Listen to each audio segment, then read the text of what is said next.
Hi, Danny here from Scott Country International, out tonight with the brand new Pulsar Merger XP50 LRF and my trusty Thermion 2 XP50 PRO LRF on the new beast. Bit of fox control around the pen. Let's see how we get on. Welcome to the night fishing show.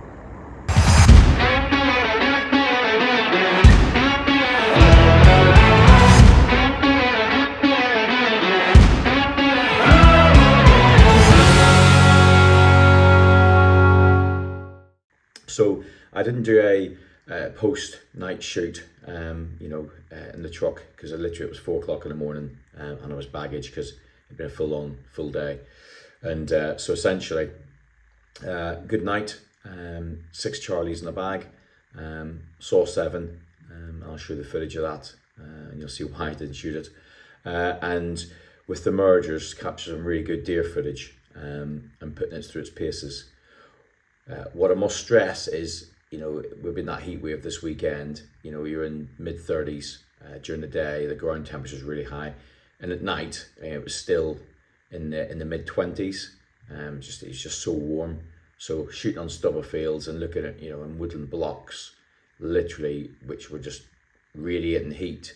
This is where the sub 25 MK ability really comes to the fore. That ability to see 25,000th of a degree variation just gives you that clarity, even at those temperatures, And put the LRF as well through its paces and the scope's ability to see things at range as well. So some good stuff. So anyway, at the first fox, we came into the large field, scanned nothing, went down, and then 100 meters on the left, there's like a gap where there's a water trough. I looked in, and there was a dog fox making its way up to the farmhouse. Literally just scanning around, picking up sheep droppings, etc. So we set up the merger and we set up the XP50 PRO LRF and watched it for quite a while until it steadied. He literally would not stop.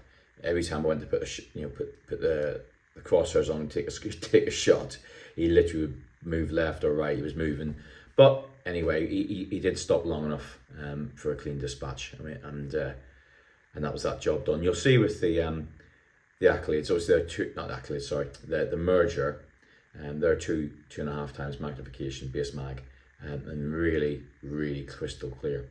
And you can see the way the fox moves and the bits on it.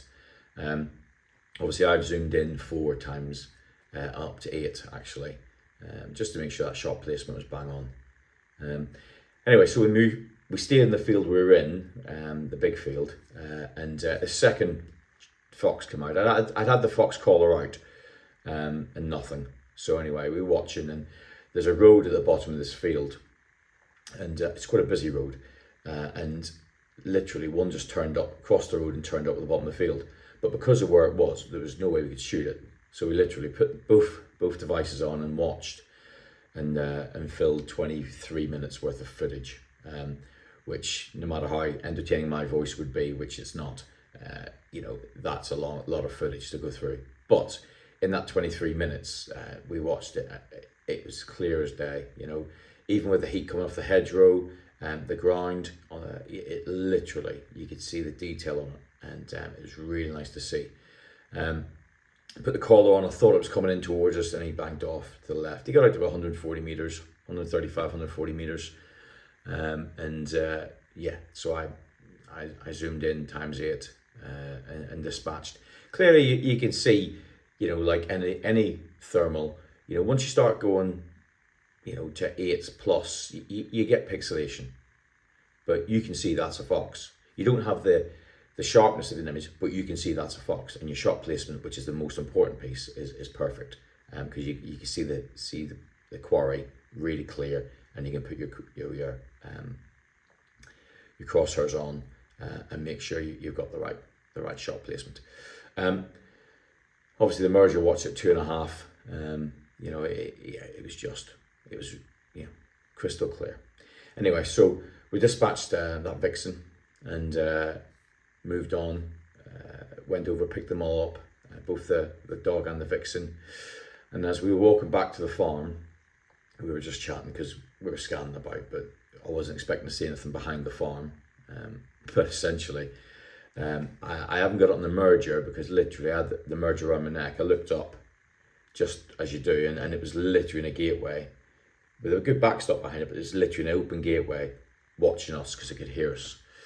So, and that's why it's a very short clip, but it was sat watching and listening to us. So yeah, that was a quick dispatch. But what I couldn't do was get a merger comparison. So we ended up with 3 in the bag in that farm, and which was good because, you know, I'd been there recently, and you know, I'd had one, and it just wasn't. And I know there's a lot of movement there, but obviously the heat's having a massive effect on most fox movement that I've seen in the local area. Anyway, so moved on to a chicken farm, and I literally turned up, and just with a merger I was scanning, and I saw a heat source move at about 200 meters between 2 chicken coops. And I watched, and I saw it was a young one, and I think there was a full moon as well. I was walking, it's a gravelly track into the area, so there's no way it can be quiet. It was a whir, and anyway it ran through, cantered on through the bottom of the field. So I went into the next field, and these fields basically start thin at the top where I am, and then widen out. So in the second field I could see where it was heading straight away, so I cut straight across the top of the field, and then got into the third field and waited for it. And you'll see from the footage, there's no merger footage on this, unfortunately, because essentially it was it was pretty rapid. So the first one come out, I went straight on to ×8, because he was he's about 100 meters or so, but he's moving, you know, and he wasn't steady. So I wanted to make sure it was good on there. So we dispatched him cleanly, and just as I dispatched him, I lifted my head up with the merger. I was on a stick still, and I just scanned the field to see what else was there, as in addition, because when I scanned in, all there was some hares and some rabbit and a deer at the bottom end, and I just wanted to see what the reaction was to the animals. And literally there was a fox 45 meters coming towards me. So literally the rifle up, and you'll see quite clearly as I'm moving the sticks, because the whole intent was I was going to put the merger onto my recon sticks, but when I saw it running, I'd left them in situ and literally got a jiggy on to get this Charlie. So anyway, this vixen comes across me, and she's only 35-40 meters away. So dispatched. I thought, right, brilliant, that's it. And then picked the merger up again to set, because I'd seen a deer in the background. I wanted to see if I could get the footage on the deer and see if it was still there. And as I did, a third fox came out, and it was literally 140 meters down the tree line, and it broke out and it came across the field. It was just going across the open ground. I tried squeaking, wouldn't listen, wouldn't come, wouldn't react. If anything, it turned away, and it literally just started walking away from me. At which point, I gave it a shout, and it stopped long enough for me to dispatch cleanly. And that was about 140 meters. But the rifle being 0 to 150, but it just shows the quality of that scope, and the way it holds at 0 as well. There is no messing around, and the confidence in that XP50, especially on a new rifle as well, and just bedding in, and just, I have the confidence that the scope is definitely doing the work for me, which was great. So finished the chicken farm, picked up the 3 foxes, and essentially, as I was driving around to a next place, I just pulled in a lay-by and scanned. And when I pulled into this lay-by, I'd obviously disturbed one that was just at the Stubble field entrance, and it had ran. And by the time I got out of the truck with the mergers and stuff, and I just wanted to see if I could film any footage, get any footage of anything grazed on the stubble. This Charlie, I think it was about 220 meters right at the top of this stubble field, and essentially it was just watching, because it knew it was a full moon. They could see me quite clearly, but he was right in the brow of a hill, and there was no first of all, it was by a roadside, so I couldn't shoot it there. I would have to have gone into the stubble field and had a shot, but the way it was sitting, it wasn't a safe shot. So essentially I watched it, and literally I watched where it went, so I'll go pick that up another time. But it just shows though the stubble field, which is, you know, you can see the heat on the stubble field, the white, but at 220 meters you can see that fox absolutely clear as day. And if it wasn't a safe shot with a good backstop, you'd be happy to take that shot because of the definition and the detail you can see on that fox, which again comes into that sub 25 mk. So that 25,000th of a degree variation, it gives you that detail, and that's where it really comes in, and that's what you're paying for. It really is top end. With a merger, when I was scanning in one of the places, essentially across the valley, we picked up a heat source, and it was a rabbit, and it was 600 odd plus meters in a field, in cover.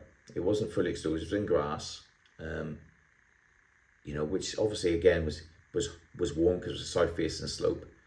And he absolutely claret, you know, you didn't see the fine detail, but you're not going to see the fine detail on something that's, you know, 12 inches maximum, you know, at that range, in cover.